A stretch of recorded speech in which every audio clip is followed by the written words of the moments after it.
आपको बताया था 2-3 दिन से मैं बता रही हूँ आपको कि हमारे साथ ब्रांड इंतहाई रौनकें हैं और रौनकों के साथ साथ स्टॉल है। बहुत पसंद आया।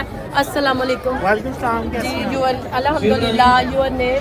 अरसलान। ये माशाल्लाह से आपका किधर है, मतलब के सियालकोट से सेटअप है पुडीज़ा चौक के माशाल्लाह गिफ्ट सेंटर के नाम से जी। हम स्टॉल लगाया माशाल्लाह, बहुत अच्छा रिस्पांस है यहाँ पे, बहुत मजा आएगा।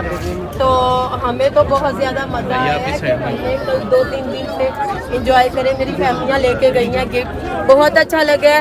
जैसा कि मैंने इंटरव्यू किया है अरसलान का, और अरसलान आप बताएं कि यहाँ का क्या माहौल? इनकी जो है चलो बेटा आराम से खड़े हो जाओ, बस आराम से खड़े हो जाओ। जो है ना थोड़ी देर बाद आगे पूछता कोई मसला तो नहीं, कुछ प्रॉब्लम तो नहीं। आपको ब्रांड विलेज वालों से कोई भी लाइन में हो यार, तो नेक्स्ट टाइम इंशाल्लाह हम उनकी बात में आएंगे। Thank you so much. अल्हम्दुलिल्लाह हमारी भी दोस्त है, उनके कैफ़े है, जैसा कि लव सिटी वाली मेरी दोस्त साइम है, तो आप उनके पास जाइएगा। इंशाल्लाह जरूर जाएंगे तो बाकी भी कुछ लोग हैं जो जिन्होंने लगाया हुआ है स्टॉल। बहुत अच्छा लगा आपसे मुलाकात करके। Okay, take care.